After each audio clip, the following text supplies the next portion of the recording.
చూడండి, ఒక చిన్న తేడా ఈ రీల్ ద్వారా మనం గమనించవచ్చు. భారతదేశపు ప్రజాస్వామ్యం గొప్పతనాన్ని ప్రపంచానికి చాటి చెప్పొచ్చు. కానీ ఈ ఎర్ర మొహాలు అవన్నీ చెప్పవన్నమాట. ఆ తుచ్చమైనటువంటి జీవులు పోలీసుల్ని బ్లేమ్ చేస్తారు, సిఆర్పిఎఫ్ జవాన్లను బ్లేమ్ చేస్తారు, వాళ్ళని తక్కువ చేస్తారు. వాళ్ళేదో దాడులు చేసినట్లుగా, వాళ్ళేదో దుర్మార్గుల్లాగా పోర్ట్రే చేయడానికి నిరంతరం కృషి చేస్తూ రోజుకు ఒక వీడియో విడుదల చేస్తారు. కానీ ఈ దేశాన్ని రక్షించే వారి పట్ల వారికి ఎలాంటి జాలి దయ ఉండదు. సరే, ఆ తుచ్చాన్ని కాసేపు మనం పక్కన పెడితే ఇప్పుడు మనం ఆలోచించాల్సింది ఏంటి అంటే ఈ వీడియో ముఖతః పాకిస్తాన్లో కూడా ఏం జరుగుతోంది. పాకిస్తాన్ ఆక్యుపైడ్ కాశ్మీర్ ఉంది. ఆ పాకిస్తాన్ ఆక్యుపైడ్ కాశ్మీర్లో ప్రజలు తమ హక్కుల కోసం, ఆహారం కోసం కొట్లాడుతూ ఉన్నారు. వాళ్ళు శాంతియుత నిరసన చేస్తూ ఉంటే ఉగ్రవాదులను కిరాయి గుండాల్లాగా మలిచి వాళ్ళని ఆల్ ఆఫ్ సడన్గా ఈ నిరసనకారుల మీద, అంటే పాకిస్తాన్ ఆక్యుపైడ్ కాశ్మీర్లో ఉన్నటువంటి ప్రజల మీద కాల్పులు జరిపించి శవాల గుట్టలను పేరుస్తూ ఉంది పాకిస్తాన్. ఒక ప్రొటెస్ట్ని పాకిస్తాన్ ఎలాగా డీల్ చేసింది, ఒక ప్రొటెస్ట్ని భారత్ ఎలా డీల్ చేసింది అనే దానికి ఈ రీల్ ఒక మంచి ఉదాహరణ. చూడండి.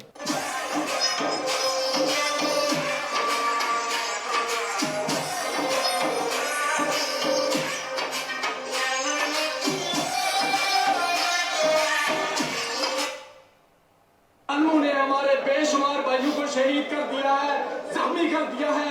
ये यहूदियों से भी पहली नस्ल है। इंसानों को शर्म नहीं आती। इस रोड पे यहाँ पे खून ही खून है, गोलियां मार रहे हैं हमारे भाइयों को। क्या तमाशा है ये? आप हमारे पैसों में फंसे हैं। ये गोलियां हमारे टैक्स के पैसे से खरीदते हमें मार रहे हो। जालिमो, यहाँ जवाब दिया कमर में तो दौड़ के कलमा नहीं पड़ता तो क्या? इतना तो श्रीनगर में हमारे ऊपर जुल्म नहीं हुआ। ये क्या कर रहे हो? इंटरनेशनल मीडिया, सारी दुनिया, ह्यूमन राइट ऑर्गेनाइजेशन, कहाँ मर गए आप सब लोग? कहाँ मर गए? अभी वक्त है, आ जाए, हमें मारे ये जालिम हमें मारे। వాళ్ళు అక్కడ నెత్తురోడుతున్నారు. రోడ్లపైన ఎక్కడ చూసినా కూడా రక్తపు మొరకలు. ఎక్కడుంది అంతర్జాతీయ సమాజం, ఎక్కడున్నారని చెప్పేసి ఏడుస్తూ ఉన్నారు అక్కడ పాకిస్తాన్ ఆక్యుపైడ్ కాశ్మీర్లో ఉన్న ప్రజలు వాళ్ళంతా. దీని మీద కూడా మనం ఫోకస్ చేయాలి. ఇక్కడ నిరసన అనే రూపంలో చాలామంది వికృత చేష్టలకు పోయారు.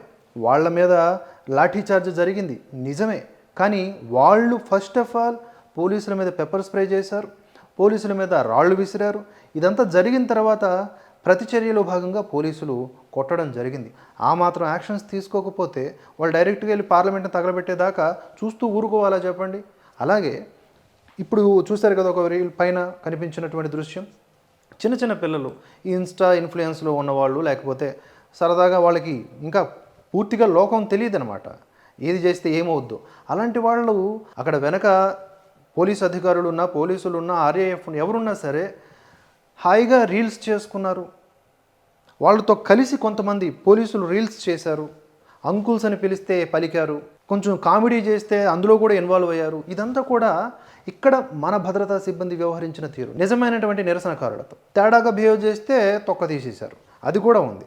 కానీ ఎవరి మీద కూడా కాల్పులు జరపలేదు, దారుణమైనటువంటి మారణహోమాలు సృష్టించలేదు.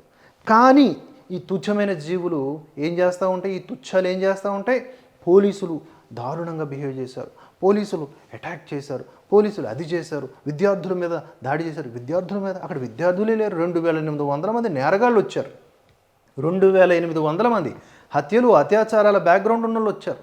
వాళ్ళందరినీ తీసుకెళ్ళి మీ ఇంటికి పిలిపించి భోజనాలు ఎట్టు ఎవడు కాదన్నాడు. కానీ అవన్నీ తీసుకువెళ్ళి వాళ్ళ నేరాలని నార్మలైజ్ చేసేసి భద్రత తమ యొక్క విధుల్ని తాము నిర్వర్తిస్తున్నటువంటి పోలీసుల్ని దుర్మార్గులుగా చూపించేటటువంటి ఇలాంటి నీచురాళ్ళు మన చుట్టూతా చాలామంది ఉన్నారు. అందుకనే వాళ్ళని వడగట్టి మనం సమాచారాన్ని సేకరించాలి, లేకపోతే దేశాన్ని పడగొట్టే పనిలో వాళ్ళు చక్కగా ముందుకు వెళ్ళిపోతారు.